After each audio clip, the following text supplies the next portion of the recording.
Welcome back to Straight Facts. It's a big one this week. The first ever, I don't know what to call it. It's a big version of the Straight Facts. Lee and Big Steve on the same show ahead of Man City versus Arsenal tomorrow night, which we, of course, will be previewing later in the show. Make sure like buttons are hit. Make sure you're subscribing to the Terrace. But, gents, how are you both? You both good? Yeah, I'm good. I don't know if Lee is, but I am. Yeah, I'm all right, man. Like, I'm good. Just swatting away the haters, man. Like Finn squad and all of that one. Yeah, I did tell everyone it was a 3 out of 10 window in the summer, but here we are with Finn squads throwing away 3 cup competitions to bottle a title. Mad. Yeah, and I'm sure that's going to be a big talking point later on in the show when we get to that. There's no doubt. Lots to delve into today. I wanted to start off though with a little bit of Chelsea, who are about to announce Mauricio Pochettino as their new manager. What's your take on that, Steve? I mean, they was talking about Nagelsmann and Enrique, but now it's Poch. A good appointment, poor appointment. Can he actually win major trophies at Chelsea? Well, listen, I told you before, the Big Six, probably 3 years ago, I said there's 3 frauds in football at the minute. Pochettino, Tommy Tapping Tuchel, and Bielsa. And they all went fucking mad, and you don't know this and all that. And then all 3 of them was unemployed up to recently.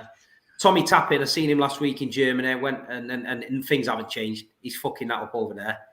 And Pochettino, mate, yeah, bring it on, because there's 2 shit shows in this country at the minute in the Premier League: Tottenham Hotspur and Chelsea. And yeah, that's not the answer. Poch ain't the answer. They can sugarcoat it all they want, but nobody worth the salt wants Poch. Tottenham want him back because Toby said something last night like, oh, yeah, well, the things he did for Tottenham. What did he actually fucking do for Tottenham? Because, he cried getting to the final of the Champions League. So that what tells you what level of a manager he is. Because if Arsenal lose the league, is Arteta going to cry because they finished second? Because he's so happy? So Poch and me don't get on. I think it's a match made in heaven. Send him to Chelsea. The chairman's batshit crazy. He's up the wall. They've got all these superstars that don't want to be there. He couldn't handle it at Paris Saint-Germain. He's he's a yes man. He's whatever. I'm not asked. He's shit. How about yourself, Lee? Like, because I kind of look at him. The football's going to improve. We know he can play beautiful football, but does he have the minerals, the mentality, the man management ability to get Chelsea? Because Chelsea can only measure success with winning Prems and winning Champions Leagues, winning cup competitions. Like, Poch has little to no pedigree in this area. You say the football's going to improve based on what? He plays nice football, Poch. He plays nice football, doesn't he? Yeah, so does Graham Potter. That went well, didn't it? Yeah. It's true. Yeah, 18 months ago, most clubs in the Premier League, barring maybe City and, I don't know, Liverpool, probably would have looked at Potter and said, Joe, bring him in. Like, young English manager, plays good football. I even said it when he went to Chelsea, like, with the money that they've got available to them and the style of football that he brings, if they get it right, that could be a problem. And look how it's ended up. He's ended up getting sacked. His number 2 came in for a game, drew with Liverpool. Then they got rid of him, and then they fought in Lampard, and he ain't won a game since. So, listen, Pochettino, yeah, Toes was mad last night. I was watching that, and I was sitting there thinking, mate, what are you saying? Like, honestly. But it's the history of the Tottenham. Chiellini told us 5 years ago, last month. Like, that club dramatise and glorify mediocrity. So it's no coincidence that they love Poch. And now he's going to go to Chelsea, which I find hilarious in itself, because they were all so adamant he weren't going to go there. And Harry Kane's ending up there. If Poch goes there, he's getting Kane. Yeah. And I said to you, Terry, I said to you, Kane is more suited to Chelsea than Man United. Yeah, the way Ten Hag plays is completely different to how Poch plays. Yeah, he won't have to press. Yeah, whereas Poch wants to press from the striker. So, yeah, it's going to be interesting next season. And I'll tell you something, if they don't get it right and don't get all their players out that they need to get out Chelsea, which I don't think they will, because if he is going to be signed as manager, I don't think he starts till next season, right? They ain't going to have enough time to bin all that crap that they've got and then go and get a few more decent players in before the season starts, whilst implementing a style of play in pre-season. That's going to go mad. Yeah, fair play. Yeah, it's going to go mad. Yeah, I'm here for it as well. Yeah, all them Chelsea fans. Yeah, Matisse. Yeah, the nerd. Yeah, the nerd writing off this season. Yeah, Aston Villa have gone from 16th to 5th in it, or 6th. Yeah, and he's sitting there writing off a season. Right, mate. The gremlins there, man, and Chelsea, like to say, they love me really deep down because I sum up to a T, but it's a shit show of a club at the minute. It is. You can sugarcoat it all you want, but it just looks like a mismatch of bullshit. It's like, Potter came in. What did you expect him to do in such a little time? He was like, there was players there he didn't want. You know what I mean? People, Todd's buying whoever he wants. It's just, I don't know. Chelsea, to be honest, I try not to talk too much about shit clubs like that because ours is run so well. It just depresses me a bit when I talk about it. It's like United, a leaking roof and the piss running down the stairs and that. I don't want to talk about that, man. I don't want to talk about that. That's your problems, isn't it? Not mine. I'm going to the Etihad tomorrow. I can get by. I can have a piss in peace and I'm not getting rain on me head. Why F me? Why F me? What did I do? We'll see on the 3rd of June. We'll get on to that. Look, they've got a lot of work to do, Chelsea. If they get this wrong, they've had a terrible season. It's been an awful start, I think, for life for Todd Bowley and Clear Lake. They have to get this spot on. Poch needs to be the right appointment. They have to get right. I mean, the funniest bit I've heard today is that Lampard will act as a liaison and let Poch know who the good and the bad player. What manager is going to listen to Frank Lampard's opinion on good or bad players is absolutely beyond me. If they mess this summer up and they don't bring in the right individuals, if they keep or sell the wrong people, they've got about 15, 20 players they have to get rid of. That's a huge amount of sales. And all the players that are leaving, how many clubs are desperate to sign those players? Really and truly. Like, there's a lot of work to be done there. And the fact that they've gone for Poch over Luis Enrique is mad to me. I know that Luis Enrique has not been in the Premier League, but this whole Prem proven nonsense when it comes to managers is crazy because Pep and Klopp and Wenger and Sir Alex Ferguson, none of these guys were Conte, Jose. None of these guys were Prem proven when they came in and won the league. They were all from different leagues and different parts of the world, and they came in. All of that, the most successful managers in Premier League history were not Prem proven when they arrived. So go for Luis Enrique. He's better than Poch. He's won more than Poch.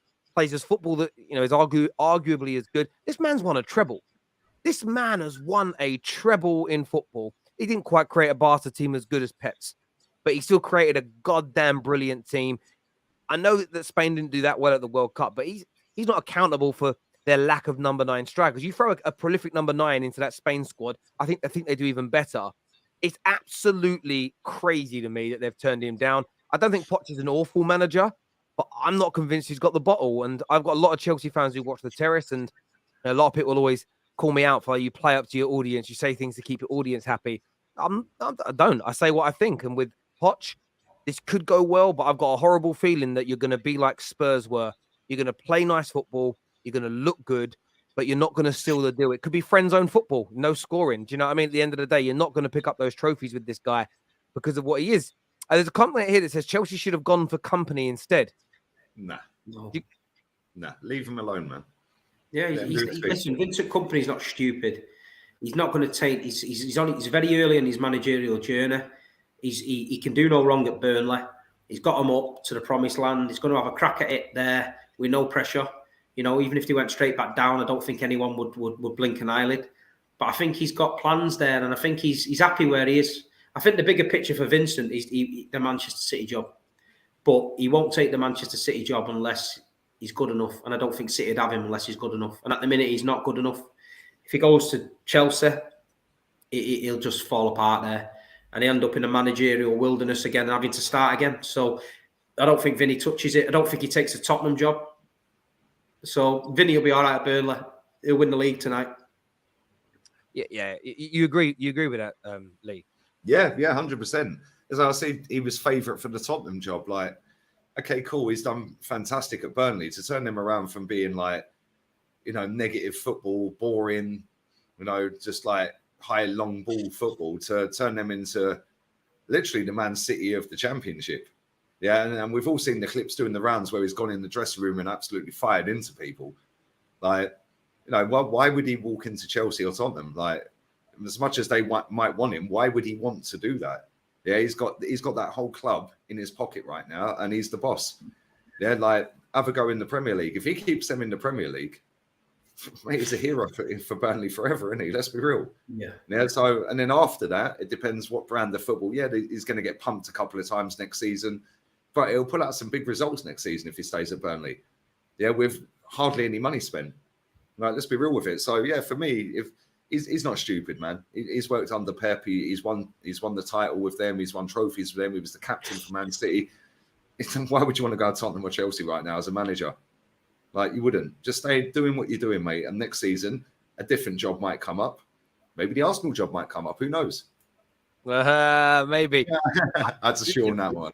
Do you know what? Like, yeah, you just stay away from Chelsea because they're a mess. And I think that when you're this, I want Kompany to stay at Burnley as well, because I think Gerrard and Lampard, these guys all took jobs that were too big for them too soon.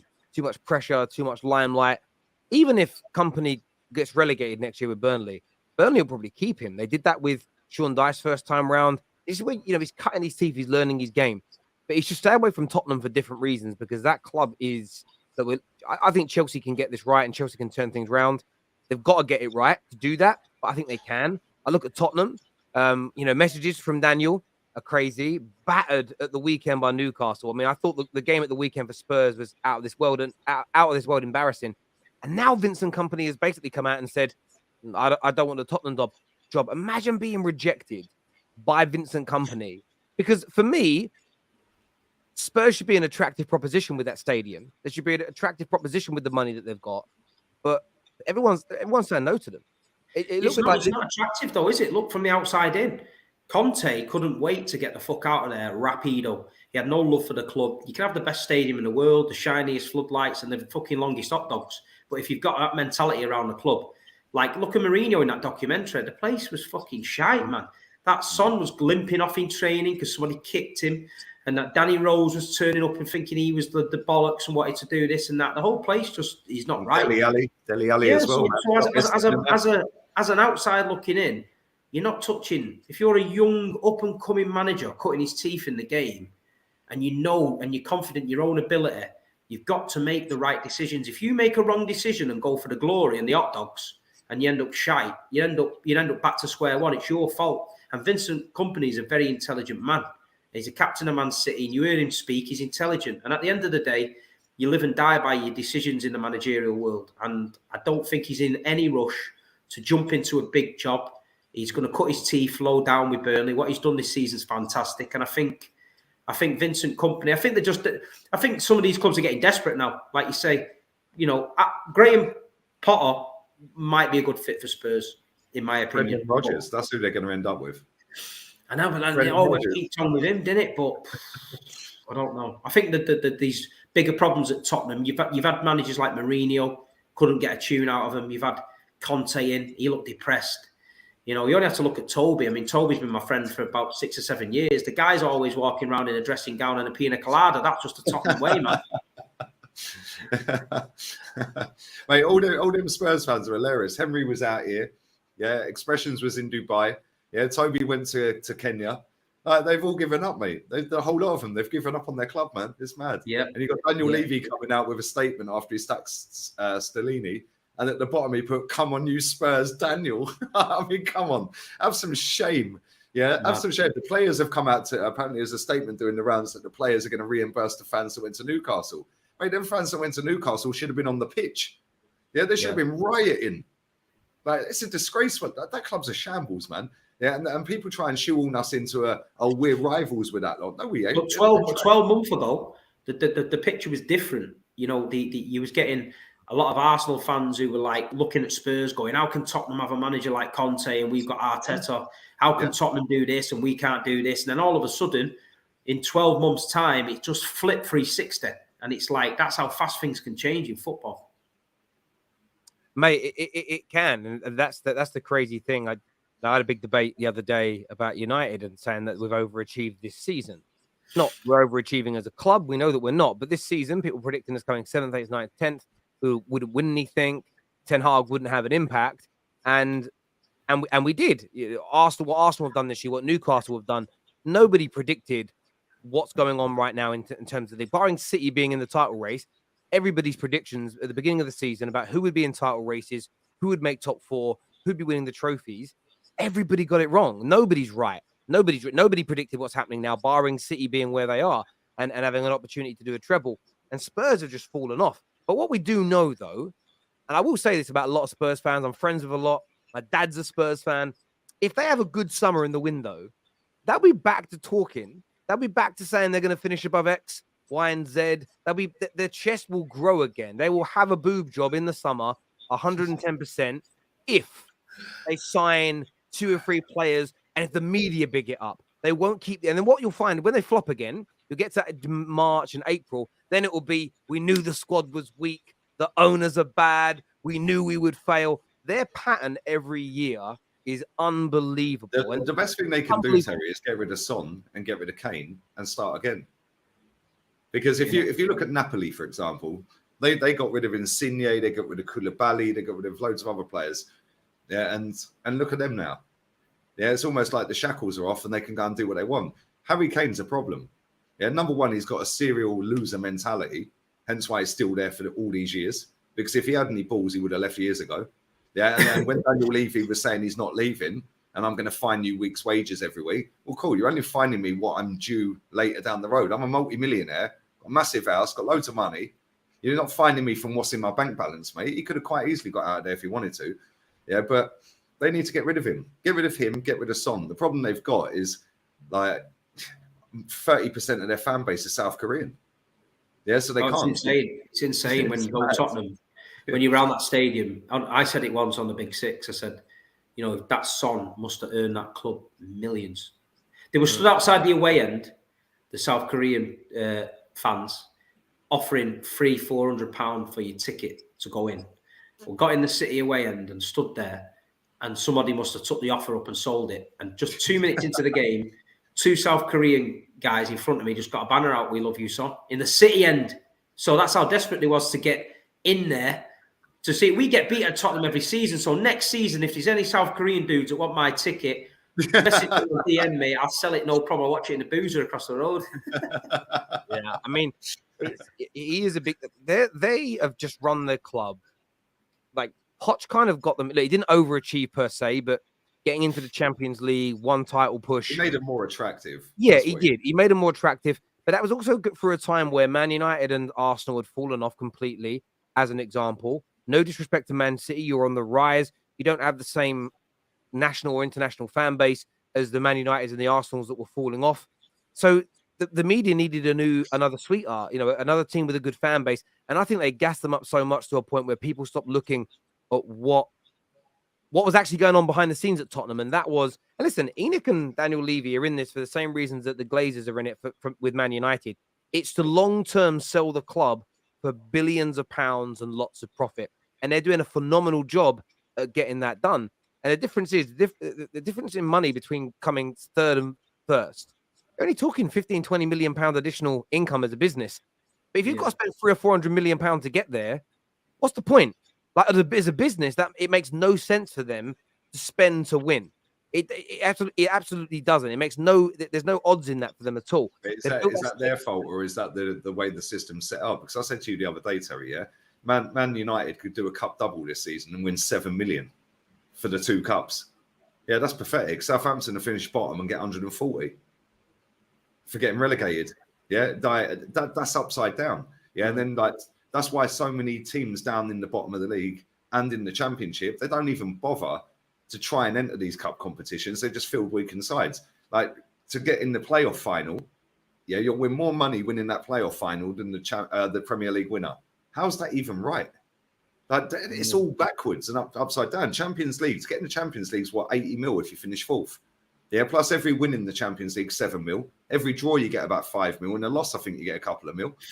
Like, where's the incentive for a Tottenham or a Southampton to go and actually win something? Because the incentive is, can get relegated, get 140 mil. I mean, look at Norwich and West Brom. They do it all the time. Yeah, get up, get relegated, get up, get the amount of money them clubs are milking is a joke, and they're winning nothing. Yeah, but then you get teams like Brighton, yeah, that get lauded up as well. Well, fair enough, they had to go. They got all the way to the penalties, yeah, and they're 6th in the table or 8th in the table, whatever. We did them. They ain't won a trophy, Terry, in 121 years. Why? Because there's no incentive for them to win a trophy. Yeah, but I reckon though. But I reckon if they went in the summer to the Costa del Sol, they could take Tottenham's crown.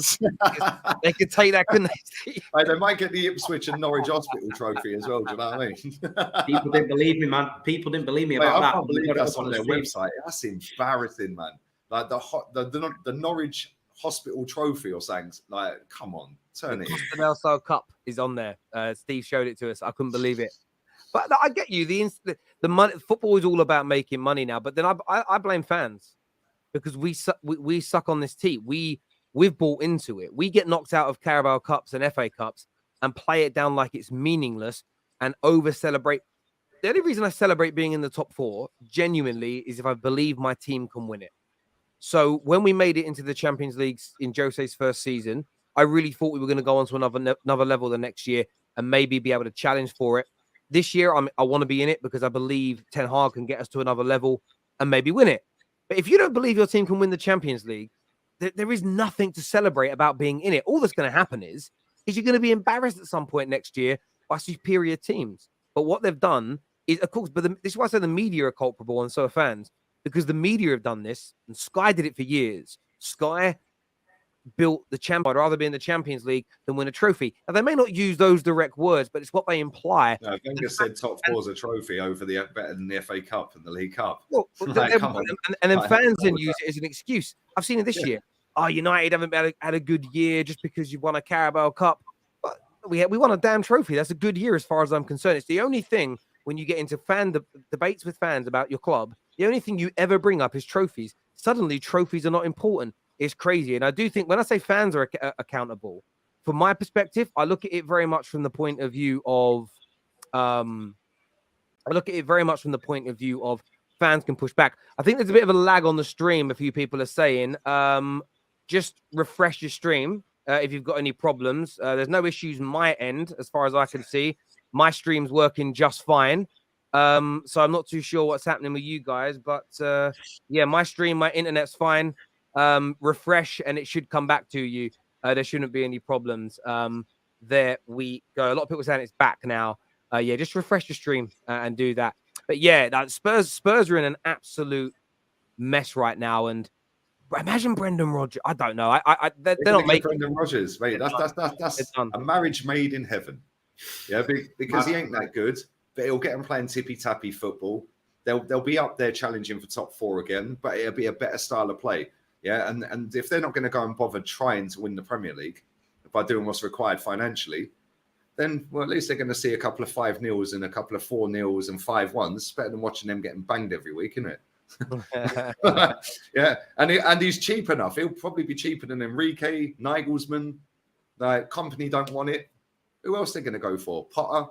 Would he really want to go there after the Chelsea debacle? Like, Carl here says go for Carrick, but Carrick they need to stay away from Carrick as well, man. Carrick and Kompany, just do your thing. Yeah, exactly. Carrick's doing a really good job at Middlesbrough. Don't leave now. Chuba Akpom as well, man. He won Player of the Season last night. Championship Player of the Season. Top goal scorer in the league. Ex-Arsenal player, man. 28 goals this season. Who's he play for? Because I don't really follow it all. Oh, he's at Borough, right? Yeah. I mean, I just kind of check results and sort of read a few bits and pieces. My brother had a little pitch invasion. Leighton Orient got promoted and won their league. He's like, he was meant to come to my son's 3rd birthday party Sunday. He rings me at like 9 in the morning. He's like, bruv, he goes, I'm still out.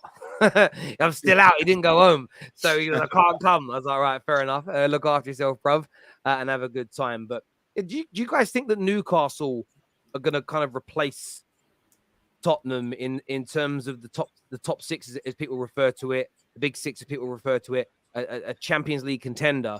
Do you think Newcastle were going to leave Tottenham behind this summer? I do. I think what they've done this year is the next simple progression from what they needed to do. I think they've been stepping it up. There's no point in them going gung-ho and having a Madden and not being ready for it. So they've sort of stepped it up. I think they're going to have a big summer this year. I think they've looked this season, you know what I mean? They got to a final. They're there in the top 4. I think Newcastle will be in the mix, but I think it's going to be a really difficult summer, me. I think Chelsea, Liverpool, Arsenal, United, City, they're all going to be in the market, and it's going to get a bit mad out there, I think. I think the targets need to be identified early doors and activated. Don't think City need a lot. I think if they lose Gundogan and Bernardo, maybe a left-sided defender. But there's some teams like Liverpool, looking at them, James Milner still running around in midfield. Curtis Jones not good enough. Naby Keita still there. There's a lot of teams that you look at. Chelsea, a lot of deadwood there. You know what I mean? Tottenham the same. So I think there's going to be a lot of players getting bandied about. I think it's going to be interesting to see. Yeah, I agree. I think the way Newcastle have played it is perfect. Because they've got these Saudis in there and everyone's expecting them to go and do $500 million in a window.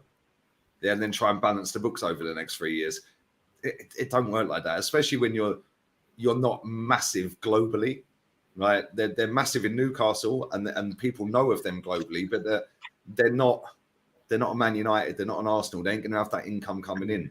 Yeah, so the way they've done it, and listen, Eddie Howe, unbelievable what he's been doing there, man. To take them from relegation zone with Steve Bruce saying this team ain't that great and blah blah blah, to keep them in the league and then to get them into the top 4, best defense in the league. Yeah, I know they've drawn a load of games, but they've had Callum Wilson in and out the team with injuries, Isak in and out with injuries, Joe Willock in and out with injuries. That pass, by the way, pass of the season, that was a joke. Outside of the boot, that far out with that much power on it, unbelievable. Yeah, and he's bought some good players, man. That Botman's a good signing, 30 million. Bruno Guimaraes, I mean, what a player he is. I would have took him at Arsenal in a heartbeat. He's been pulling the strings for them.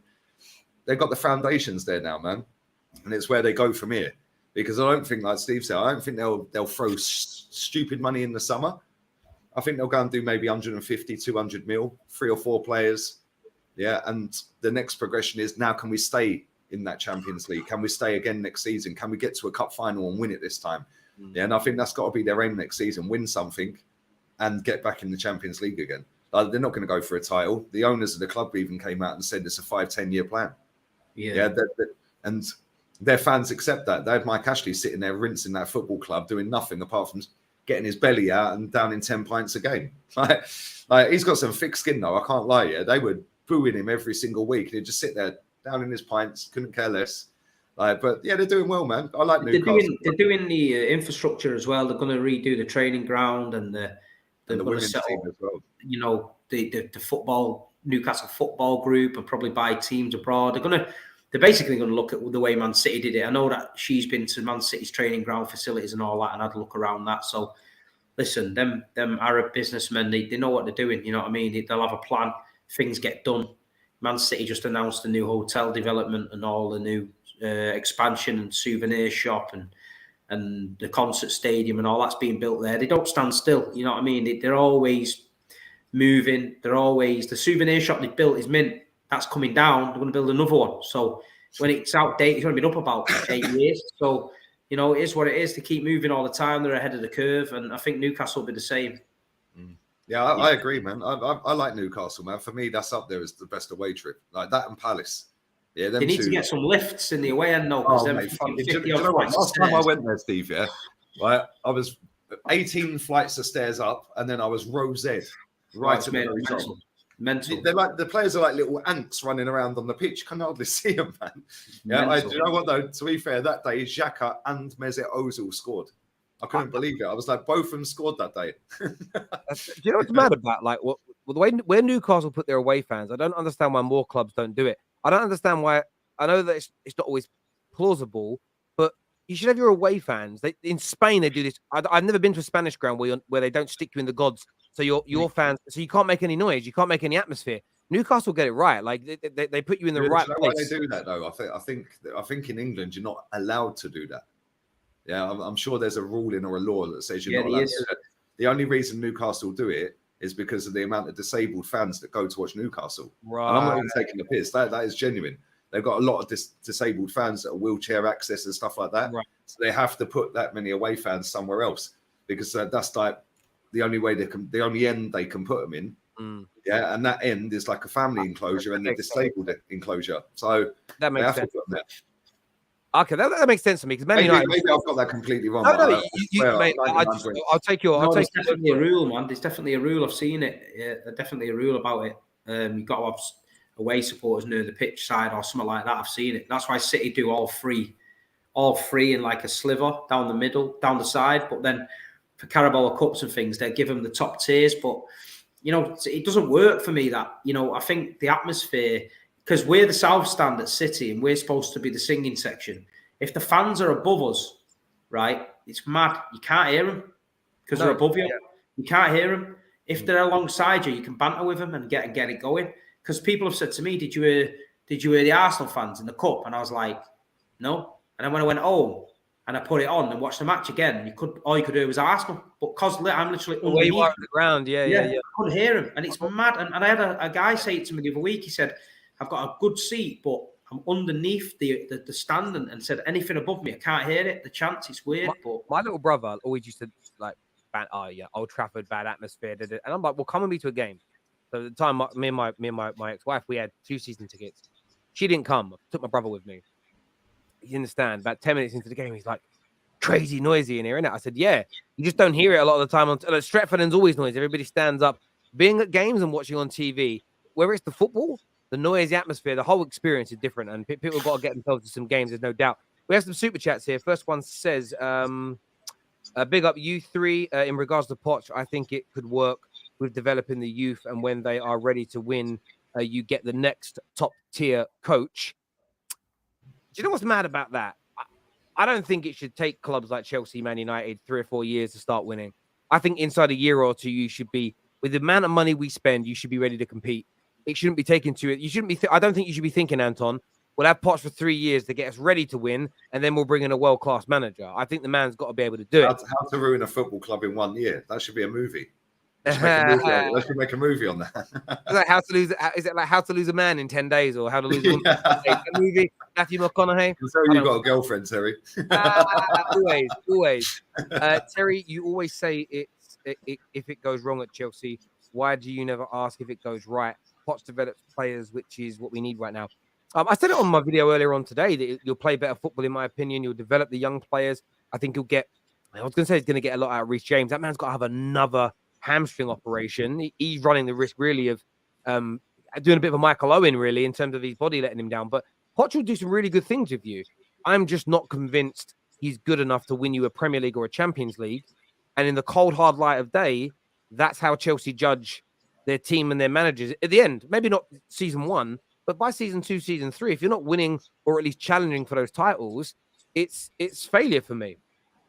Dan Walters says Poch nearly won the league and Champions League with a team like Spurs, better than Kante and Jose did. At a club like Chelsea with the backing of the ball, I think Poch can step up to another level. Did they get a trophy for nearly winning? It's the nearly FC, isn't it? Oh, yeah. Weird. Why do so many people like glorify failure? They didn't win anything.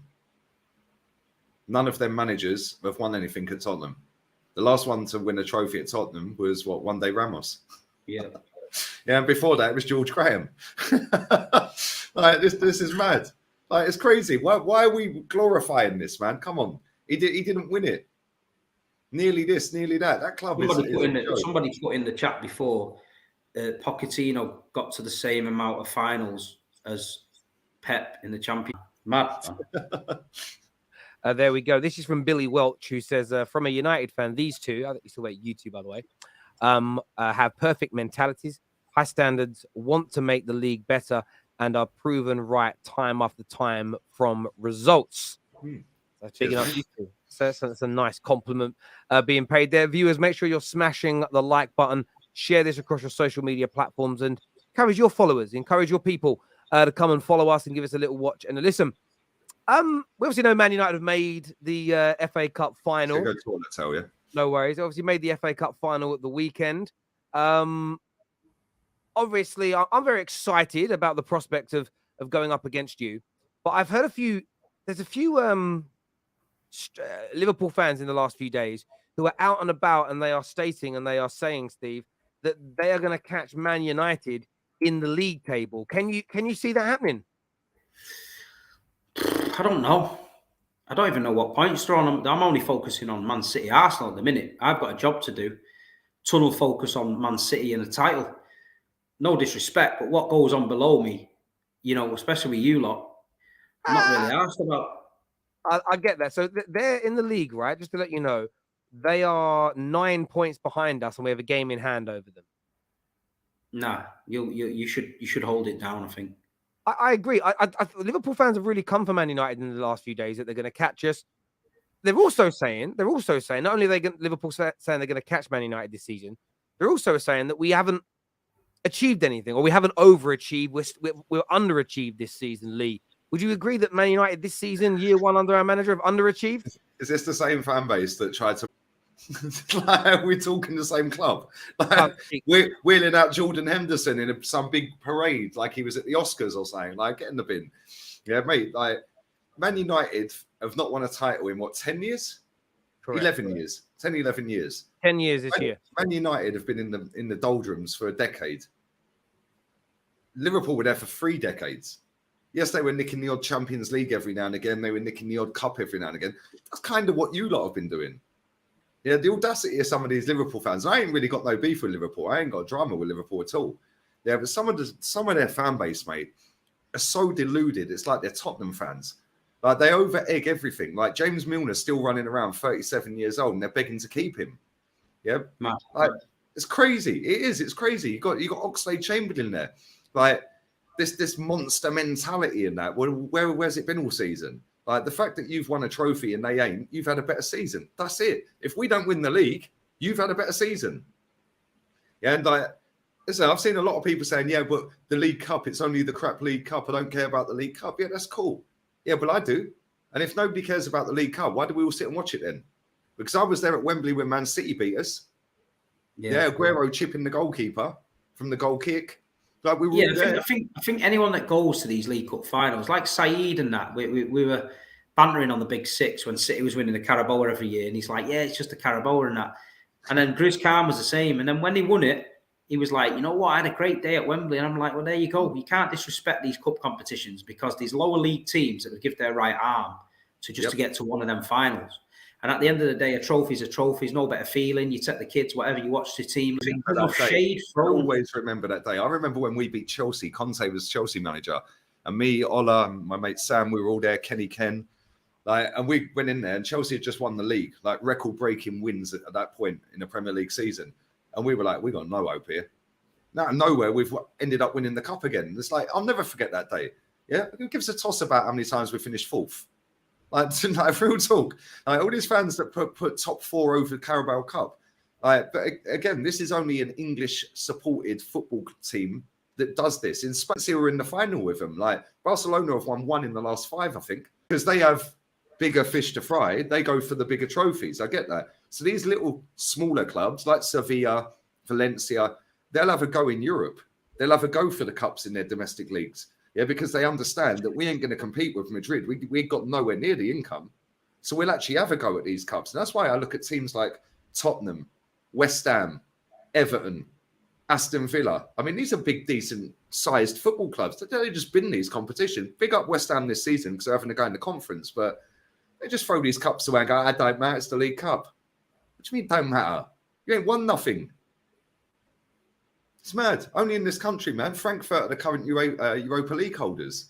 Yeah, Leverkusen are in the semi-final with Roma. Like, these clubs from other countries, the mentality in the other countries. I agree. Let me just higher on the cups. I'm going to speak to the audience again. You guys keep saying it's lagging. It's nothing to do with my end. It's nothing to do with my Wi-Fi. I've got 1,000 megabyte upload and download. It's not my internet. It's a YouTube issue. So just refresh your stream. Why would I text you? Don't text go through then.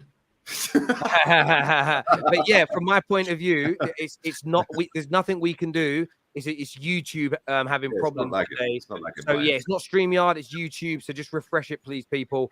And hopefully it will come back for you in relation to that. But yeah, I listen. I'm a Man United fan who look. I'm kind of like, I know you. Sorry, I've got to speak to the audience again. I know you're saying the refresh don't work. I don't want to be rude, but please listen. It's a YouTube issue. You'll just have to keep refreshing. I can't fix it. It's not my end, bro. Like my end, it's working fine. So I can't do anything. So you just need to keep refreshing and hopefully it will come back. Like I can't do nothing about it. Like I don't know what else to say on it than that.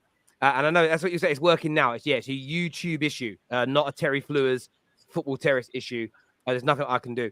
But yeah, like, I've seen a lot of people go for us, and it's just jealousy that we're winning. It's ridiculous fandom talk. It's a madness to me. We have overachieved this season. We've overachieved massively based on everybody's predictions for us, and I'm proud of that. Can I just stop you there? Can I just sorry to cut you off, right? You're saying you overachieved based on everyone's predictions, right? That's cool. But what was your prediction at the start of the season?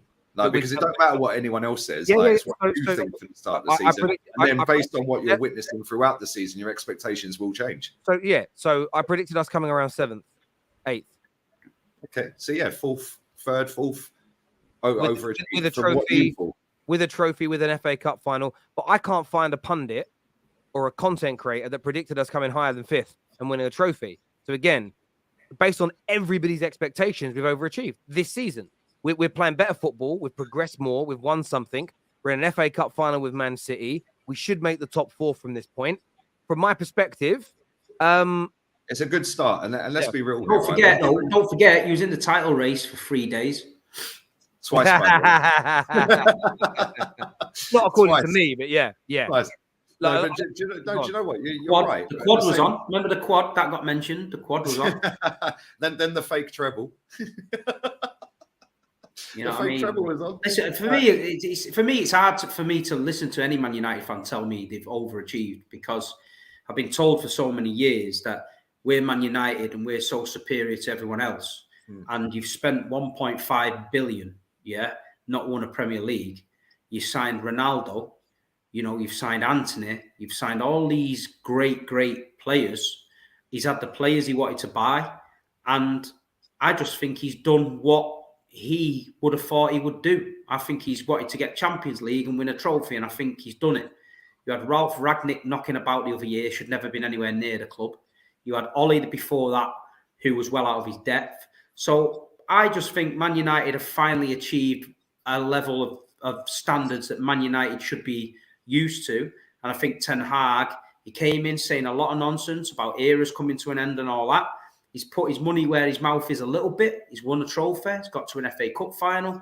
So I think he's just finally a manager that came in, sorted the ship out, because it was a ship with no driver. It was just all over the place. And I think he's finally got Man United playing a bit of football the fans are proud of. He's finally got Man United back to being a bit of a club where they look like they know what they're doing. And if they can fix the roof and sort the leaky toilets out, it's all fucking gravy, man. I get all that, and I get the banter. I'm not accountable for what fucking moronic Man United fans say or do. People that let me respond. I'm not accountable for, and the club aren't really accountable for them running their mouths up when we score a goal in a game or when we draw a match or win a game and they start chatting nonsense. We are not overachieving based on who we are as a football club. There's no doubt about that. I'm not an idiot. I'm not going to claim that.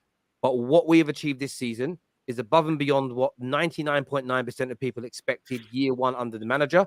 Now my expectations for him next season are again going to be higher again, because I expect him to go on and challenge for a Premier League next year. That is now what I expect. So if next year we finish this far off the top with the Carabao Cup, I will not say that we've overachieved on that individual season. And that for me is what I'm talking about. We've done really, because what I won't do is judge Ten Hag's achievements based on what people did before him.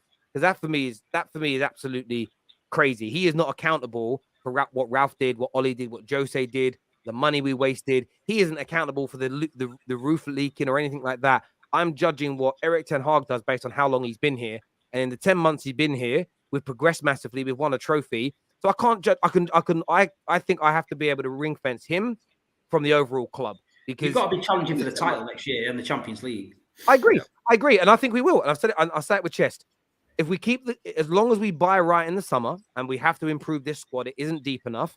We buy right in the summer, Harry Kane up front or a player of that level, a couple of quality midfielders, some backup in defence, a goalie that can play out from the back. I believe we will challenge Man City for the Prem next year, and I believe we'll have a shot at winning the Champions League. I don't think we'll be the favourites for either, but I think we will, and I believe our manager will take our football to another level. What he's done is he's actually took the bar from being on the floor to being like 2 runs up the ladder now. Yeah, because your fan base, mate, the excuses your fans come out with, like, you're Man United, you're the biggest club in England for me. That's what I keep telling them, but they like to say that when certain things are going well, but when certain things are going bad, they like to play it down like, we're not that club anymore. They get the Norwich cards out again and start blaming the because owners. Barcelona. If Barcelona was in the Europa League, and I think Barcelona would have be embarrassed being in the Europa League this year. To them, that level of standard is beyond them. Man United fans are like, oh, we can win a European trophy and you can't win a European. I'm like, well, just let's put it into context. We ain't in the Europa League, mate. When we was in the Europa League, you were taking the piss out of us for being on Channel 5. But if we do that to you, all of a sudden, it's like, no, the Europa League's all right because it's got this in it. So there's always like a load of bullshit. But from a City point of view, you've got to be consistent. When we was in the Europa League, it was crap. When we was winning the Carabao, it was a tin pot club. When Liverpool won the Carabao and the UEFA, they started saying it was the Mickey Mouse treble. But when they do it, it's some big achievement. Oh, Man United are back now. We're going to do this. We're going to do that. For Man United's levels, a Carabao Cup in a season is nothing to shout home about. If you're a Man United fan of 20, 30 years and you win the Carabao Cup, yeah, you've had a good season, but I ain't dancing off the fucking rooftops. Mate, and that's where you're spot on, and I agree but that is where I agree. So I'm happy with what Ten Hag has done year one. I'm happy about that and the progression.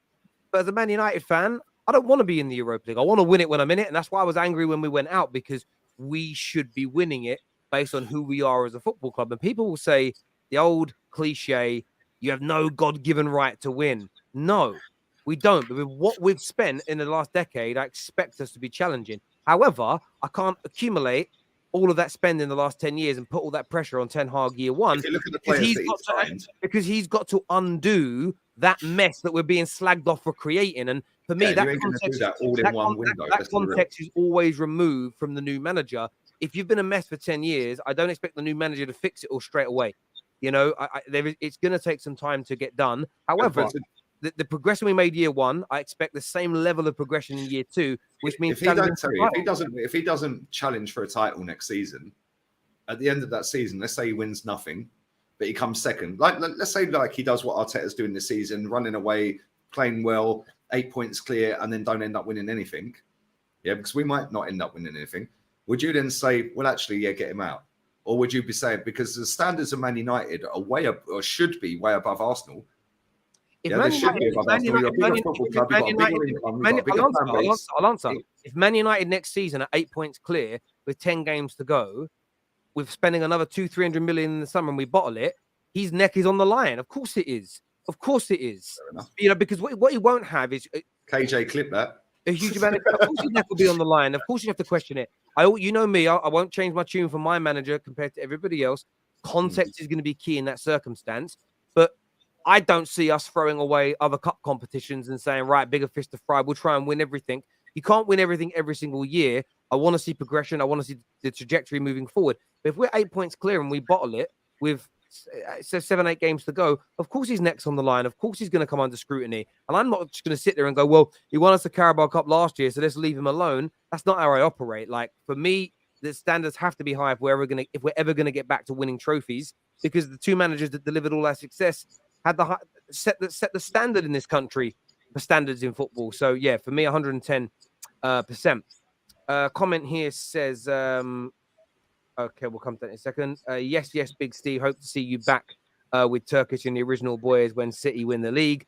Rattle the lot of them. Big up the Rat Army too, is what Steph says here. This here says, so then by Lee's logic, by Lee's very own logic, he can't criticize Arteta coming 8th yet winning the FA Cup. That's a successful season, yeah. Well, we won a trophy. One trophy, no trophies. What's better?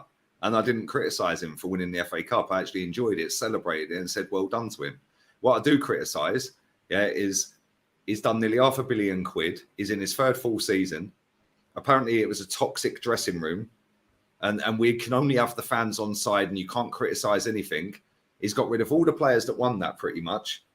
And now if we don't win anything, even our goalkeepers come out today and said if we finish second or third, it's an achievement. I mean, come on. Yeah, winning a trophy gazumps anything. George Graham won a cup double in 93 and finished 12th, I think. That's a great season. Because if you don't win the title, the rest of the positions are irrelevant unless you're relegated. Yeah, if you win trophies, job done. You ain't going to sit there at the end of in 30 years' time and tell your grandchildren, oh, by the way, yeah, I finished 12th that season. Or I finished 4th that season. Nobody cared. Did you win anything, Grandad? No, I didn't. Right, well, there you go then. Yeah, George Graham can sit there and go, well, I won a cup double in 93. Where did you finish in the league, Grandad? 12th. But it didn't matter because we won 2 cups. Like, this mentality is only in English football. Yeah, if a trophy, if a Carabao Cup is not better than winning no trophies, then sorry, come on. A trophy is better than no trophy. And it's one of the domestic cups. If Man United end up winning a trophy, lose the cup final to City, and we win nothing, you've had a better season. That's it. You've won more cups. Yeah, this mentality needs to go, man. 110% get where you're coming from there. Speaking of this week, what Friday night, Lee? You've triggered me now. Look, straight away. What happened to Arsenal Friday night? Because we've kind of gone into that. It's a brilliant segue because it was Southampton. It was. Talk to me. What happened? I don't even know what to blame it on. Like the starting 11, Zinchenko straight back in the team. We know the geezer can't defend.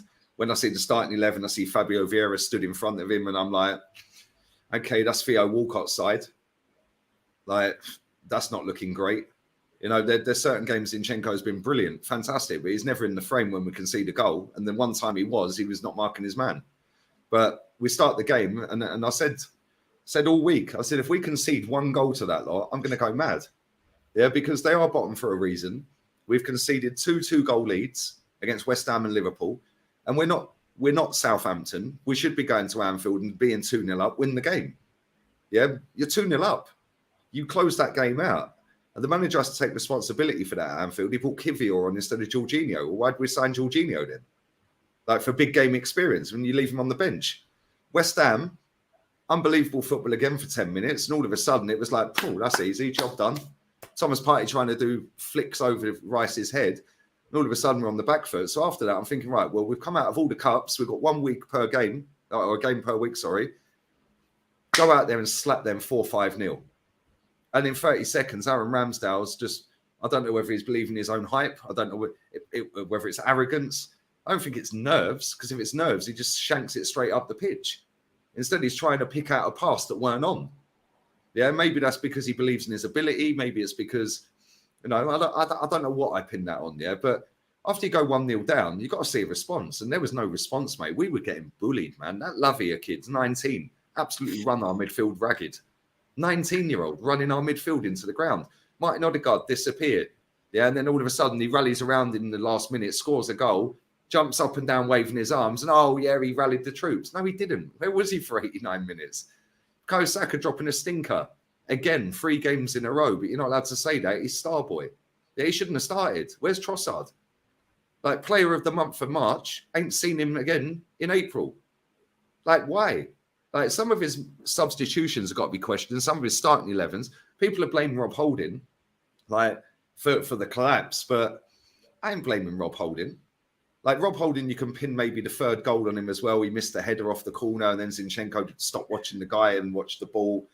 But, no, man, they look like they were rabbits in the headlights at 2-0. Yeah, and you got Zinchenko doing this little fake gimmick of, I'm a leader. You're not a leader, mate. You were sitting crying the other week. Like, come on, turn it in.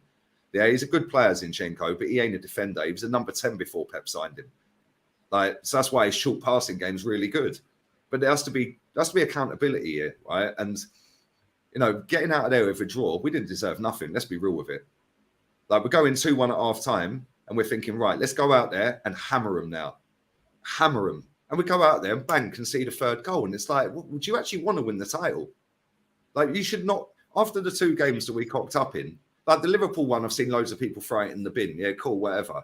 Maybe we could throw that in the bin. It's Liverpool. But for me, I ain't. We're Arsenal Football Club. You go to Anfield, you're 2-0 up, playing them off the park. You win the game. Any top coach wins that game. Any top coach. Ancelotti was there 2-0 down the other week and won 5-2. Like, come on. Like, let's be real with it here, yeah?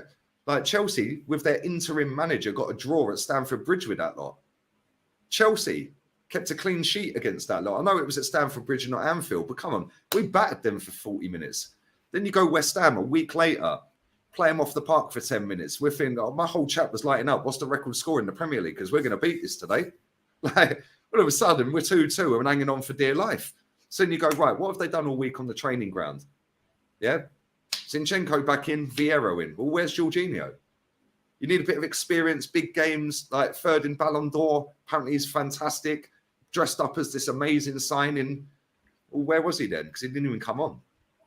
Like Smith Rowe, where's Smith Rowe? Is he alive? Why is Trossard not starting the game?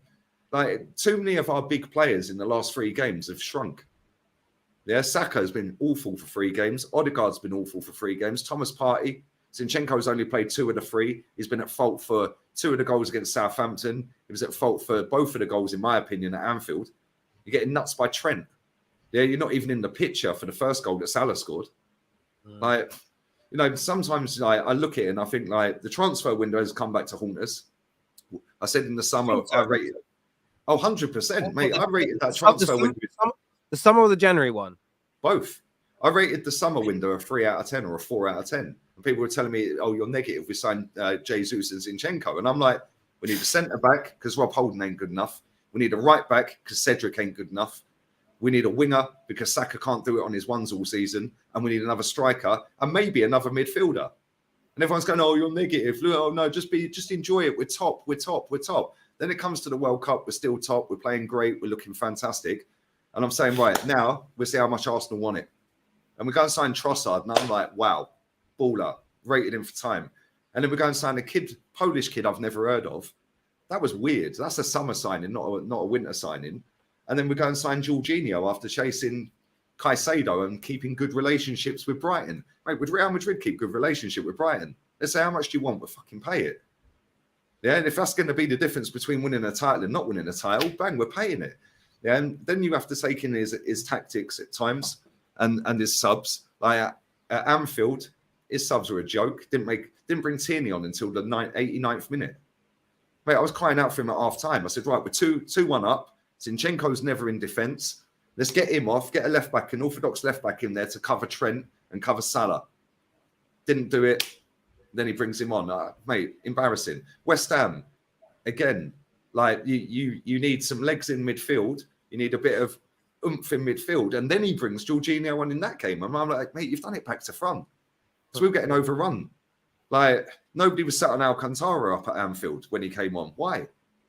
You know that guy's passing's insane. Yeah, and then the Southampton game, mate, that game was the one that wound me up the most out of the 3 because it's like, what have you done all week? Like, what have you been practicing all week? What have you been thinking? What was the game plan? Like, because you come out there and then against Bournemouth, we conceded in 9 seconds. Against Leeds, we should have conceded the quickest ever Premier League goal. Ramsdale made a worldie in 6 seconds. And in that game, 32 seconds, they 1-0 up. We've got the 3rd worst goals against in the Premier League at home this season. Only Leeds and Southampton have conceded less. Can't win a title like that. Look at when Brendan Rodgers was Liverpool manager. So for me, you can blame Rob Holding all you like. And yeah, listen, Saliba's miles better. But too many of our big players have disappeared, mate. Yeah, I don't know whether that's fatigue. I don't know whether that's arrogance. I don't know what it is. I get that. Steve, like, I've spoken to a lot of Arsenal fans this week and they've kind of blamed individual players. A lot of them have blamed the mentality of the team. Whose job is it to make sure Arsenal have the right mentality in these 3 games? Because the 6 points they've dropped in the last 3 matches has all but made City the outright. I think the percentage chance of you winning the league now is like 75%. If you beat them tomorrow night, it's 91%. What do you think's led to this crumble of Arsenal's? I think there's been a lack of experience there. I think certain players need to stand up. I said the business end of the season, when you go into the last 10 games, when I kept mentioning it, people were saying, no, they don't understand. But when you've been in a title race last 5 years like us, it's not enjoyable. You've just got to get there, get the job done. The smaller teams are fighting for their lives. People are trying to get in Europe. You get freak results all across the Premier League. And if you're not ready for it, then you can get stung. But the good thing is with City, what I said, we get rhythm. If you've got a good rhythm and you're playing Saturday, Wednesday, Saturday, or Sunday, Wednesday. You can get going and get the rhythm. With Arsenal, when they went out of all the cup competitions, they said, "Oh, we've only got one game a week." That's fine.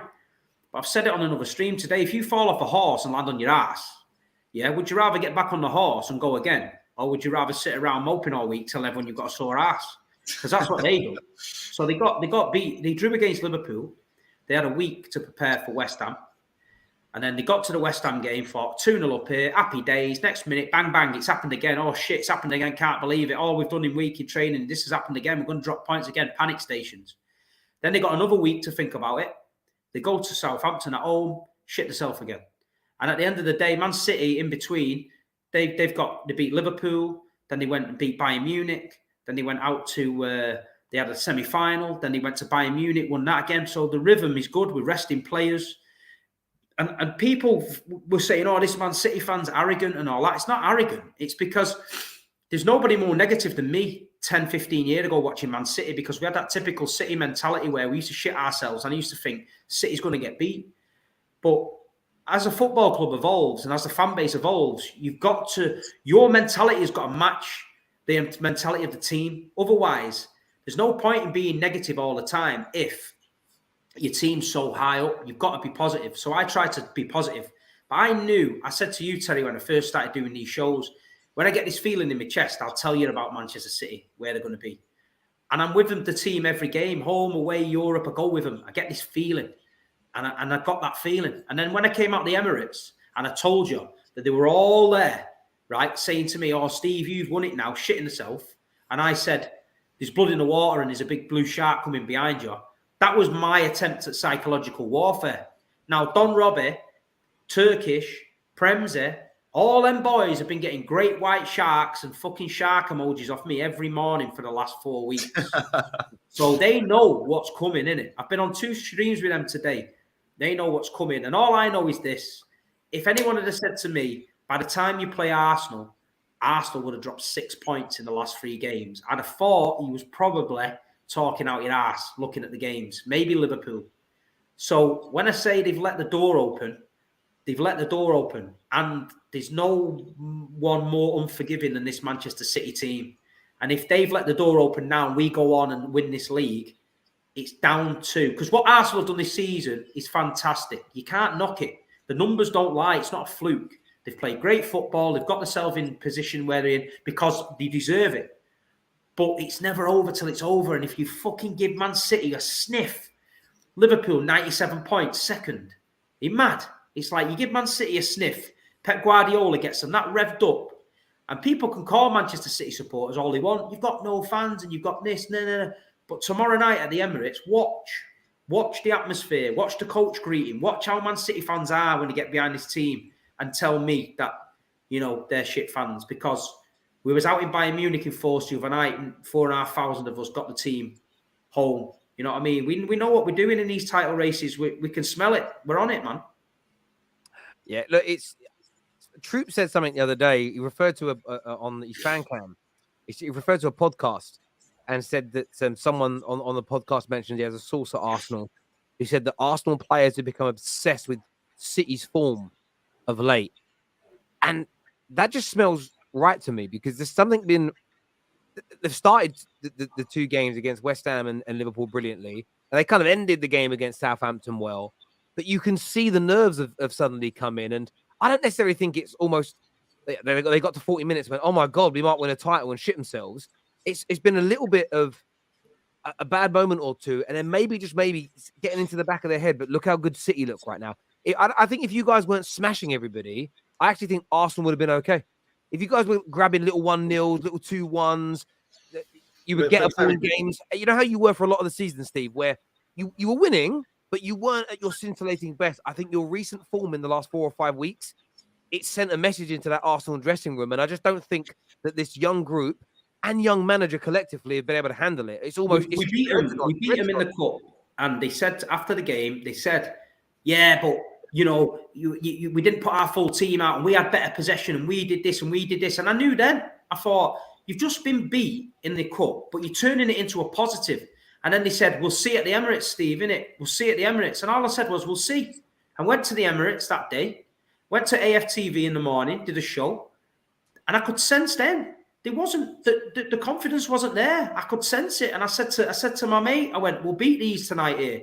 They're on a crest of a wave, which it should be, but I think we beat them." And then we beat them, and I came out and I could sense it, mate. It was like a pin dropped out there. And then I thought, I'm getting that in there with the shark. And I put my neck on the line. But I tell you what, Liam Gallagher's tweeted it. You know, this Jaws music getting played. Jaws was on last night on TV. I put it on my story when I got home. So that's outside. It's like frenzy in it. But listen, it's, you know, them title races with Liverpool last few years have been hard. They make you ill. You don't enjoy football. You come to the game, and when you win, it's a relief. You know what I mean? You can't afford to lose. We went to West Ham last season, second to last game. We were 2-0 down at half-time. We didn't panic because we've been there before, yeah? Yeah, the shark. The shark put in. And then we got through that, got a point, thought, okay, we go at home to Aston Villa, win the league, happy days. Fucking 2 down against Villa. But we've been there before with the Aguero moment. We've been there before, so we didn't panic. We just got behind the lads and we done it. Our luck might run out. I don't know. But all I'm saying is the way we're playing at the minute, from my eyes and the way I can feel it is we're doing all right. You've got a little bit. Won't run out. And I'll tell you why your luck won't run out. Because the players have been there, done it and won it. The manager's been there, done it and won it everywhere. Like Bayern Munich, Barcelona before you lot, yeah? And every team, and I said this earlier with Lewis from City Extra. I did a show with him earlier. And I said, the thing is, when we had these legends behind me, and they're standing there and they're all 6'3", 6'4". They were big lads, but they could play football. You're 1-0 up before you kick off because they shit their pants in the tunnel. Man City have got that aura about them that, yeah, even if you go 2-0 up against City, you're getting beaten. Yeah, even if, and with Erling Haaland in your team, as much as I don't think he's a very gifted footballer, I'll tell you what he is. He's a fucking problem. Yeah, and you give him a sniff, it's in the back of the net, even a half chance. And people talk about, tapping merchant. You've got to be in the right place consistently. Did you see the Sheffield United game the other day? Yeah, He ran left. The whole fucking Sheffield United defence ran left with him. Mahrez was right through the middle of them all and fucking put it in. So what Erling Haaland does off the ball is important. He missed the other night in Munich, and all the Germans dived on the fence near us in the away end, and they were going, fucking Haaland and all that. And my mate went, that's going to make him angry, that, mate. Yeah. And he's running around. Next chance, bang, back of the net, shut up. 200 mounts swinging off the fence. It was like the zoo enclosure in Chester Zoo. We were hanging off the fence at Munich, mate. And at the end of the day, you know, we've got a legend. He's a big number 9. What he's doing in the Premier League is fantastic. He's unreal, mate. And he can break the record against us. I mean, he can even break Dixie Dean's 60-odd goal record across all 63. I think 63. That was in 42 games as well, that Dixie Dean one, I think. Yeah, and he can do that. 1928. 100 years ago. Like, but Lee, though, this is why I disagree with you, right? And this is because we have a different ideology of football. See, I think because of the things we've just said about Haaland, that's why he is a very good footballer. I get your point. He couldn't. No, I mean technical ability. Ability is like. And I get that, but that's why I think technical ability is. I wouldn't say it's overrated. What I mean by this is that the two boys, Billy and Jeremy from F2 Freestylers, they are technically probably both better gifted football players than Haaland. But Haaland is a better football player than them. The movement of Haaland. His movements are giant. He's got the best movement of any striker. Knowing where to be. So you think about like his numbers at his age are slightly better than R9's. R9, we all know, is a technically better gifted footballer. That just tells you that his positional sense and ability to read the game is light years ahead of anybody else because he doesn't have the technical ability to dribble past 3 players and score. So he has to do it in a different way. I can't remember what game it was. I can't remember what game it was, but it came off the post and he tapped it in and everyone was like, oh, tapping. It's like, mate. It was Leipzig. What happened was Kevin De Bruyne. John Stones headed it or saying to him. Yeah, the ball came down. Haaland laid it off to De Bruyne. De Bruyne shot, hit the underside of the crossbar, and before anyone had even thought about it, he ran in and headed it in. Yeah. And, you know, we've had to get used to him because he was making these fantastic runs, which I said to you, Terry, a few weeks ago. But it's all right making a run. If Rodri's got the ball, he ain't going to find you because Rodri ain't got that range of passing. Yeah. But if Kevin De Bruyne's got the ball, Thierry Henry said it, didn't he? He said, I had it at Barcelona. I needed to know that when X player got the ball, I could make this run. When X player got the ball, I had to come deep. And that's if it makes sense. Sometimes you see Riyad get the ball You watch Haaland against Sheffield United, never had a touch because Riyad Mahrez cuts inside, shoots. Jack Grealish the same. When De Bruyne's on the pitch, you know, high up the pitch, things happen. You know what I mean? That's just the way it is. Bernardo's the same, and that's the thing. Henri said that about Bergkamp as well. He said, "Who's the best player you've ever played with?" He said, "Bergkamp." It was like, why? He goes, so I knew as soon as Bergkamp got the ball, I was just on my bike, mate. I was gone because I knew he'd pass it to me. I knew he had the ability to find me in any position. Yeah, and that is the thing. When you've got Kevin De Bruyne, and you've got Bernardo, even Grealish and Mahrez. I mean, come on, we're reeling out some top ballers here, yeah?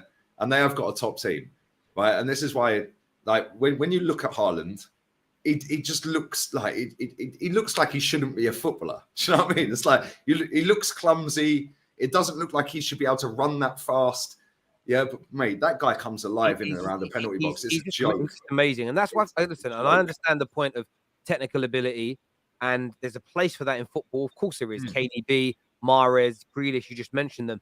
But that's why I don't judge a player solely on ability, because you could probably go through the Premier League and find 5 to 10 players that you could make a case for having technically better ability than Haaland, but he's better than all of them. So it doesn't really matter in certain roles. Someone did say here, Dixie's goals were all first division goals. Just to let you know, up until the Premier League, he actually tweeted that. Yeah, posted that. Sorry. Up until the Premier League started in 1992-93, the first division was the Premier Division. So it was the best league in England still. Yeah, it was the same thing. We created, basically, the Premier League wasn't a new league. Really, it was by a new company, a new body, but essentially League Two now was the new league that was formed. The Premier League was just renamed, essentially. So, that's for another day. In terms of this tomorrow night, though, how do you see it going, Lee? Do you have a chance? You have to beat them. Do you have a chance in this game? Well, we have a chance. It's 11 men against 11 men, Terry. But do I think we're going to get anything? No. I think the players have realised that as well. We see Zinchenko crying at Anfield after the game against Southampton. The full-time whistle. They're all on their knees. They're on their backs. They're all like squatting, like the hands over their face. They know they've done it. They know it's dusted. Yeah, but football's a funny old game, man. And listen, Arsenal are very similar to Tottenham in a lot of respects, yeah? Because Tottenham are going to beat Man City and lose to Burnley. Wouldn't it be Arsenal to go up there and get a win after Pep's beating us 11 out of 11 in Premier League games? Really? 11 out of 11? I think he's won 11 out of 11. We've never beaten Pep since he's been here, mate. I think it's 11 straight wins in the Premier League. FA Cup's different. We've done them in the Cup semis and that. Yeah, but I think in the Premier League, I think it's 11 straight wins. I may be wrong, but I'm pretty sure it's 11 out of 11. But yeah, man, you never know. You never know. And listen, I'm clinging on to this little tiny 0.1% hope that this bunch of players and this manager actually get it and go, do you know what? Go up there and make history. Because when we won the league in '89 against Liverpool, yeah, we were bottling it then. Yeah, not many of the newer school fans will remember that because they weren't born. Yeah, we were bottling it then. We run away with it. Then we started wobbling. We lost a couple of games. We drew a couple, and we had to go to Anfield and win 2-0. So I'm not saying it's as big as that because it ain't the final game of the season and all that. But to be honest, it's done. It's done, mate. And I fear for us tomorrow because if we don't start quick and get an early goal, we've got nothing to cling on to. They score real quick within the first 20 minutes. That's going to be a cricket score. 4-0, 5-0. And then after that, I don't see us winning another game for the rest of the season. What? Really? If we get battered there tomorrow, I think their heads are gone. I think their heads are gone already, if I'm honest. If you go back to the full-time whistle against Southampton, mate, they knew it was done. They're all on their knees, Terry. They're all on their backs. They're all nearly in tears. Like, they know they fucked up. Yeah, the last 3 games. And let's be real, as good as Man City are and as fantastic as a manager they've got and players they've got, if we had actually won them 3 games and 2 of them we were 2-0 up in, we'd be 11 points clear. Yeah, we'd be 11 points clear going into this game. So even if they beat us and win their 2, we're still 2 clear. Different mentality when you go into the game. Now we're going into that game where we have to win. No draw. Draw ain't good enough. Draw or keep it alive for Sky Sports to dramatise it a bit more. Yeah, but nah. They got West Ham and Fulham as basically their games in hand. Yeah, if they beat us, we're done. We're done, mate. We're done. And I genuinely would not be surprised if we didn't win another game after that, if we got battered heavily tomorrow. If we've you, got Chelsea, we've still got Newcastle, we've still got Brighton. yeah, We've got some big games still, man. On your record against them, I just went and checked. So from when Pep arrived, 2 wins Arsenal have had in the FA Cup against them, 1 draw at the Emirates in April 2017. All the other games in the Premier League have been wins for Manchester City. I wanted to ask you, before we get the City side of this, if you do collapse how you're suggesting, let's say you lose this game and then in your remaining, say, 5-6 matches, you lose 3 or 4 more. Yeah. Is that on the manager? Is that a sackable offense, in your opinion, to collapse that badly? Or do you feel that he'll be able to re-galvanize this team and get them back into a title race again next year, even if they collapse as badly as you're suggesting? Well, no, I'm saying if we get battered tomorrow, then I could see us not winning another game. Sammy, look at our fixtures, man. Chelsea, as shit as they are, if we're coming off of the back of getting battered 4-0 or 5-0 by Man City or 3-0, they're not really being in a game. We're going into a Chelsea game off of the back of a loss and 3 draws. There's going to be no confidence. It'll be on the deck. Then we've got to play Brighton. We've got to play Newcastle away. They're not easy games. Brighton have played Chelsea and Tottenham off the park in the last 2. They gave it a go against Man United the other day. And then we've got Nottingham Forest and Wolves. They're not easy games. Let's be real with it. Every game in the Premier League is a difficult game, which is why them players look so shot to pieces after that Southampton game, because they knew they fucked up them 3 games. But I said to you before, Terry, right? If we're in a title race come May, cool. But if you don't finish, and I said at the time, this was maybe February, I said this to you. If he's in a title race and he don't win it and he's within anything more than 6 points, 6 more points or more, sack him. But now Ancelotti's available in the summer because he ain't going to be staying at Madrid because their standards are likely as clear of any club on the planet. He could go and win the Copa del Rey final and go and win the Champions League and still get sacked because he didn't win a title. So you have to look at it and change your views as it goes. The way we've folded the last 3 games, if we get banged on Wednesday, mate, I don't see how he recovers from that with the players. Yeah, because there'll be a lot of players there that he'll look at and he'll think, you fucking let me down. Yeah, well, he ain't going to get rid of him, is he? Let's be real, because some of them players are his go-to men. Yeah, Thomas Partey, go-to guy. That guy's let us down 3 games in a row. Yeah, Saka's let us down. I know he's scored and chips in with a goal here and there, but he's let us down in terms of level of performance. Martin Odegaard, he's not been great, has he? Let's be real, the last 3 games. So, is he going to bin them players off in the summer? No, he ain't. So we're going to go again. And then you've bottled the top 4, now you've bottled the title. Yeah, and I know people are sitting in the chat and say you're being negative, you're being toxic and that. But ultimately, for me, the process has come to an end. And anyone who says they didn't expect to be in this position is chatting shit.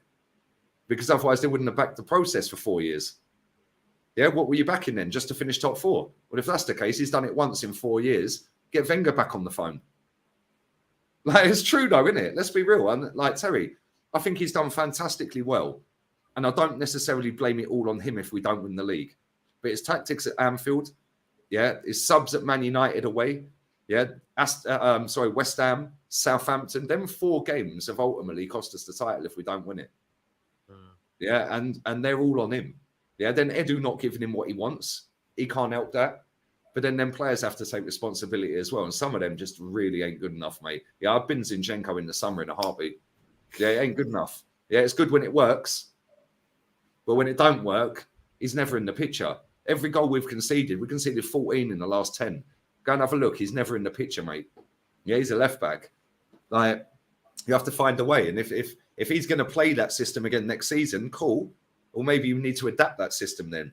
When we're 2-0 up against a big team at Anfield, take Zinchenko out the limelight and put Tierney in there who can actually defend. And don't make him go inverted. Said this the other day. Would you get on a plane and the air stewardess says, I'm not the air stewardess today, I'm going to fly the plane. Would you want her to fly the plane? You wouldn't, would you?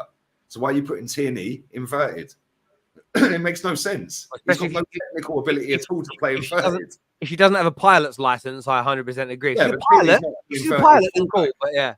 So it's for me, there's a lot of people that need to be made accountable. But the problem is you've got our goalkeeper coming out saying second or third's an achievement. You got our CEO when we're 8 points clear in January saying top 4's the aim.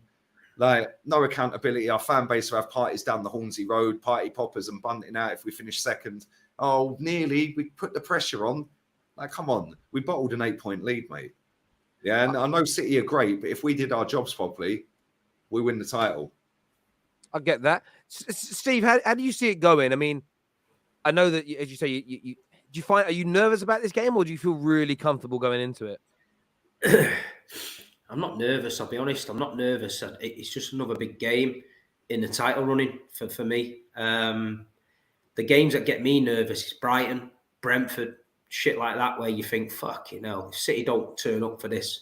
I think the big games, City tend to get themselves going. I think we played Man United in 2012 and we had to play him in the midweek at the Etihad, and Vincent Kompany scored that header.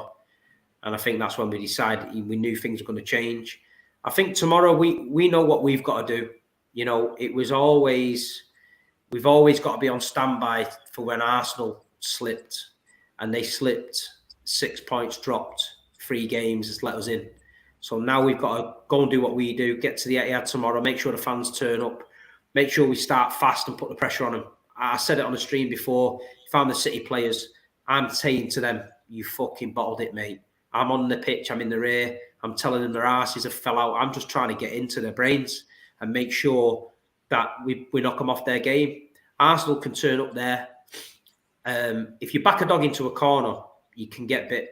So I'm not dismissing Arsenal. I'm just thinking that we know what our job is. We've got to go there tomorrow, put the pressure on them, start fast, don't give them a minute, press. But we've also got to be careful because Nathan Ake's injured. He's not playing. Probably going to be Laporte, left back. Saka needs to step it up for me, for Arsenal.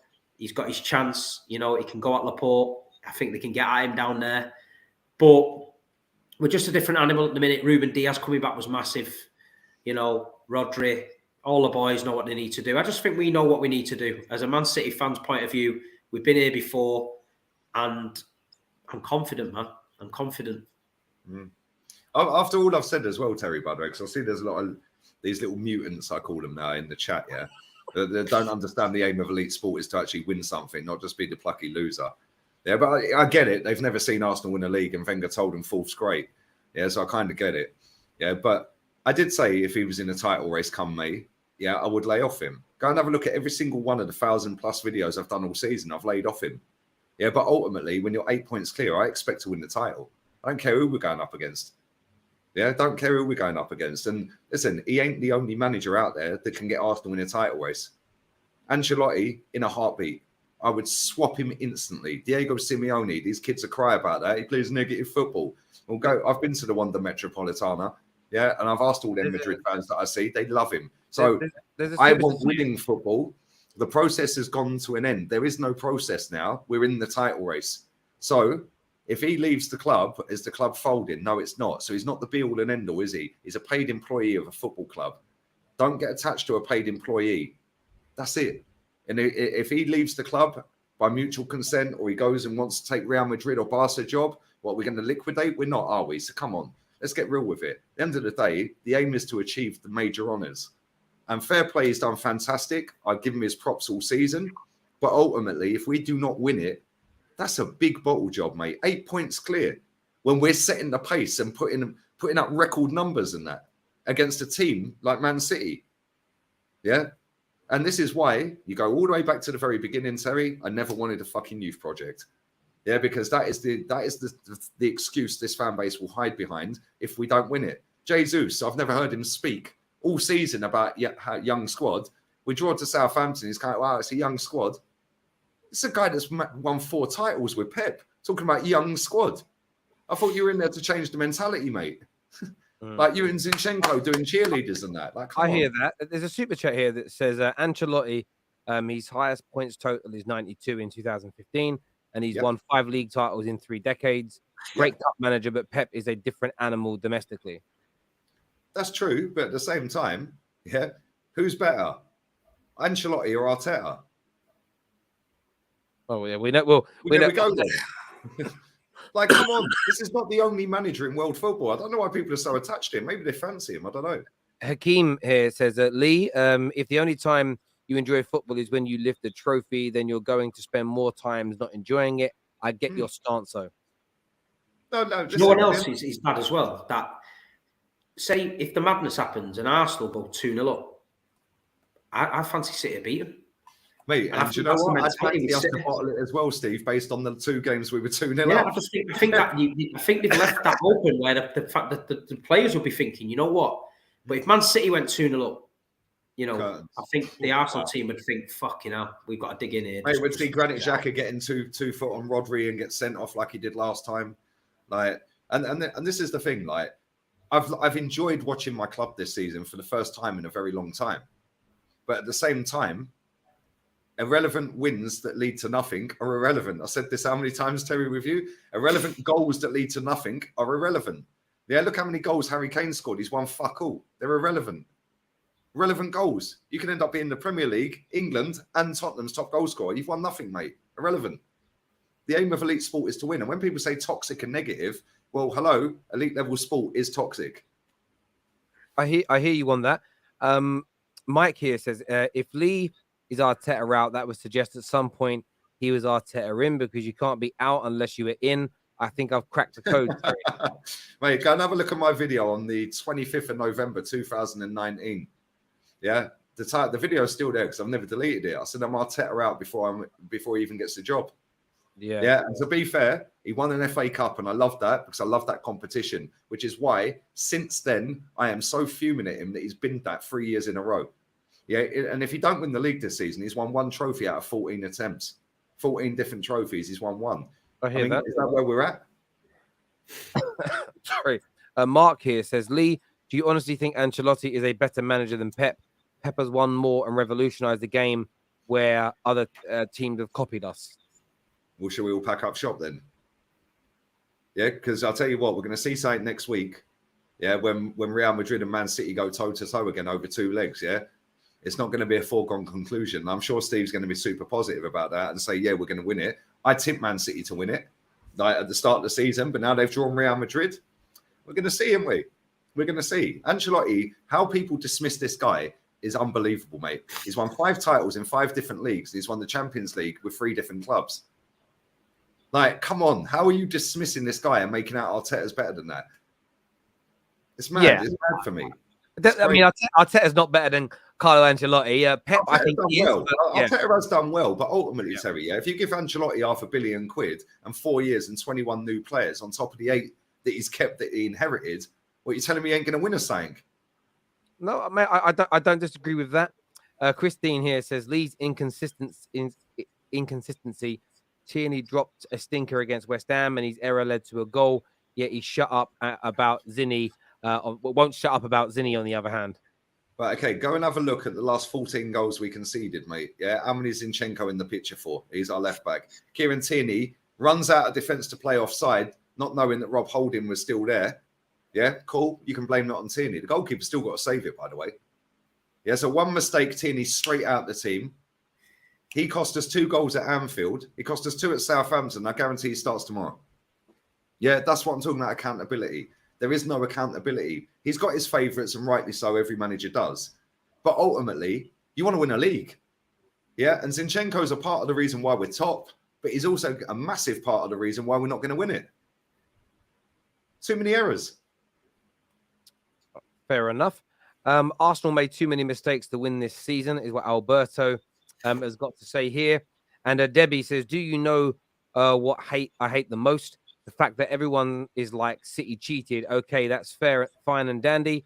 But what are you doing to stop it? Is what Debbie says. Allegedly. Allegedly. Do you know what's funny? I did see this. Have you guys seen the Gals clip? Have you guys all seen that? I've seen it. Have you seen it, Steve? Yeah. I'll play the clip because there's some people that have said that. I'll play the clip on the show.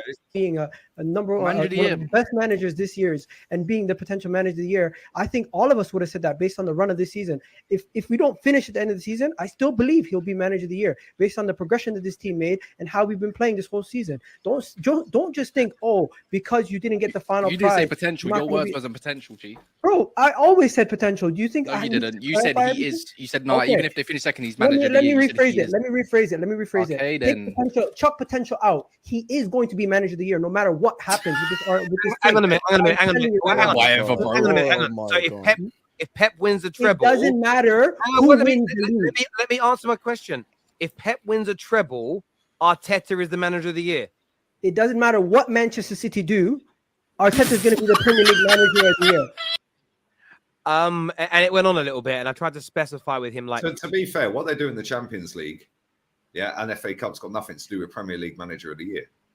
It's the Premier League Manager of the Year, yeah. But at the same time, if Pep wins the title, you could argue, like a gal's done, well, they're expected to win the title, so it ain't an achievement. But so that's what I'm supposed to win it. That But is at what the same time, Pellegrini won the title. Lee, this And pulls it there. Brendan Rodgers got manager of the year. But Yeah. this pulls it there, though. I hear a lot of this about City. Well, City are expected to win, therefore them winning isn't a good or a great achievement. no, you still got to do it. I don't understand that logic. Listen, I'll take the Premier League every day, and Arteta can have the manager of the season. No problem. Wait, No problem. Pep's not won a Manager of the Month award this season. If he doesn't win one by the end of the season, he's the first manager to win a Premier League without winning Manager of the Month. Sorry, at all. Yeah, it's crazy. But you know what? Do you think he gives a toss when he lifts the trophy? No. But there's an argument to say that Eddie Howe's done a better job. I totally agree. But the reason Emery's done a better job.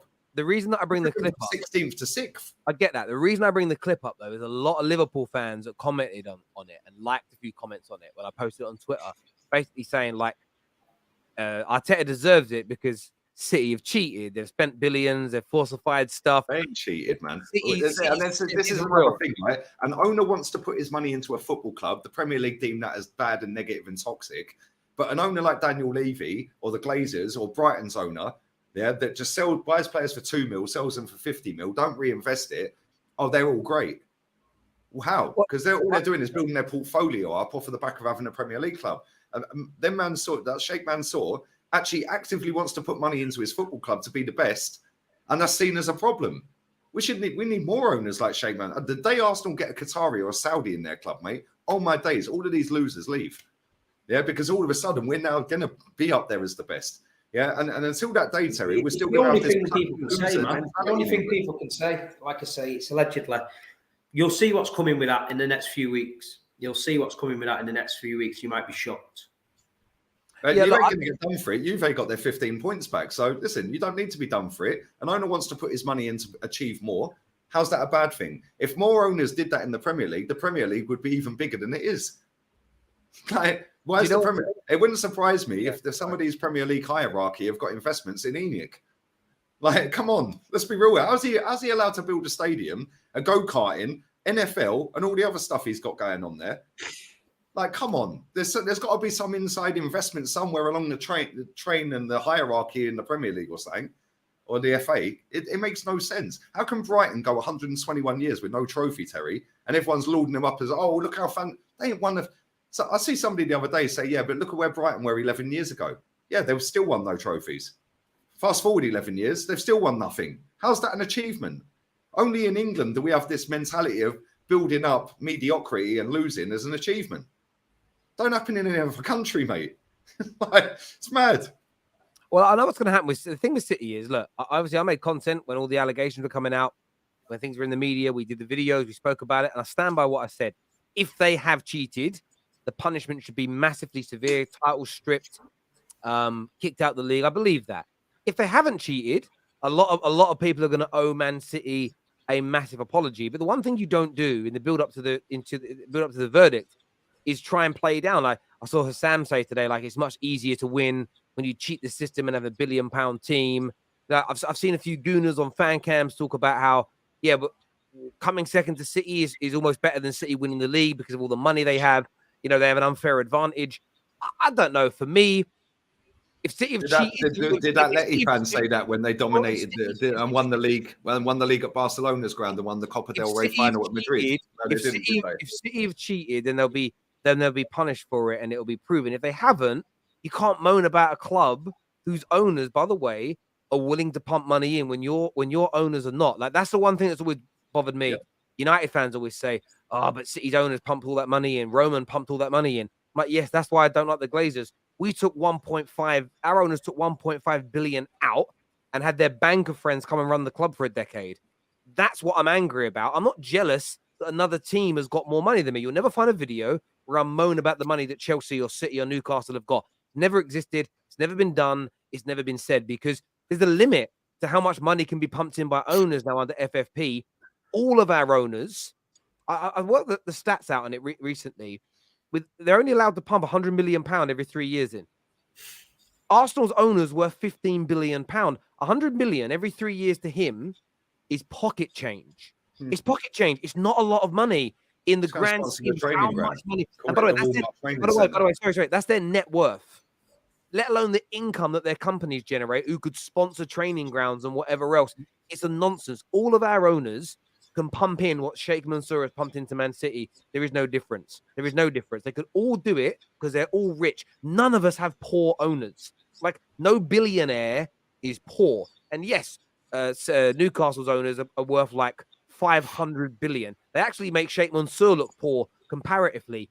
But you don't need that much money to make your team good. It's crazy. One thing you've got to remember, Terry, is this, yeah? Manchester City are the smallest, biggest team in the world, yeah? Manchester City, nobody cares about Manchester City, but everybody talks about them. Rival fans don't care if Man City win the league, but they're all in the comments mentioning it. At the end of the day, it's jealousy. And I tell you what, Sheikh Mansour is the best owner in world football. And the Premier League have dragged his name through the mud, his reputation and his country. So they need to be careful that the charges they're going to bring stick. Because if they don't stick, then somebody's liable for defamation of character and damage to the club's reputation. That was I was told 2 weeks ago by somebody there when I worked there. And the guy that told me that don't fuck about. So I'm telling you now, this Premier League are world renowned as a shit show of an organisation that can't get anything right. Simon Jordan says that on the radio all the time when he's dealt with them. They're all over the fucking place. Now, UEFA tried it. They got took to the court of arbitration. Yeah, we're found not guilty.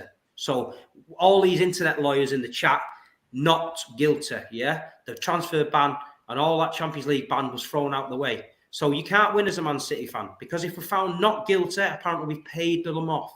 If we're found guilty, then we're guilty. But at the end of the day, you'll see what's coming. And at the end of the day, the best run club in the world is Manchester City Football Club, on and off the pitch by a million miles. Everyone's jealous of it. That's why Man United, the greatest club in the history of English football, who called us an oil club for years and years, are now twerking for Qatari oil. Simple. And bruv, that's why I never joined in with any of that nonsense. And I remember saying, I was in a space maybe 3 years ago. Everyone's like, I remember the day it was. It was the day I had to go pick up my son. Sorry to cut you off. I'm 20 minutes late for us. Okay. We'll finish these super chats. Ancelotti is better than Arteta. However, you want to win trophies and compete against Pep, which is the standard. He won't beat Pep 10 times in 13 levels, is what Mike says there. Well, like I said, go and have a look at the list of Copa del Rey winners in the last 20 years. Just go and have a look at that. 8 points clear after 19 games. City had 1 game in hand. Please context. City always had 1 or 2 games in hand. Context. City had no games in hand on the 12th of January 2023, mate, when our CEO sat on Sky Sports and said when we were 8 points clear, the aim this season's top 4. He should have been sacked as soon as he left the interview. I hear that. This here says, I think part of the Premier League's appeal, at least to me when I started watching, was the atmosphere away fans generate near the pitch. Agree. Fans are the most important part of our game. Match-going fans make all of our enjoyment better, and they should be respected a lot more than they sometimes get online. Boys, score predictions. I'm going to go to Lee first as the away fan. What's the score going to be tomorrow night, my friend?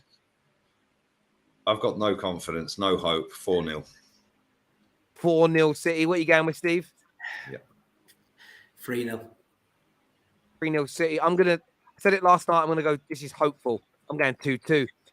But yeah, that's what I'm going to go with. I tell you very quickly, yeah, you're still scared of Arsenal. Yes, I am still worried about your history and what you're going to become. I said you become title challengers this year. I don't think you're going to fall away next year.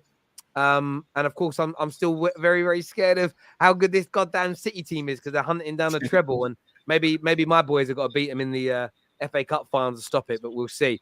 We'll talk about that on another day. Viewers, thank you all for tuning in. I know YouTube had issues at the start with their lagging, but I think they fixed that.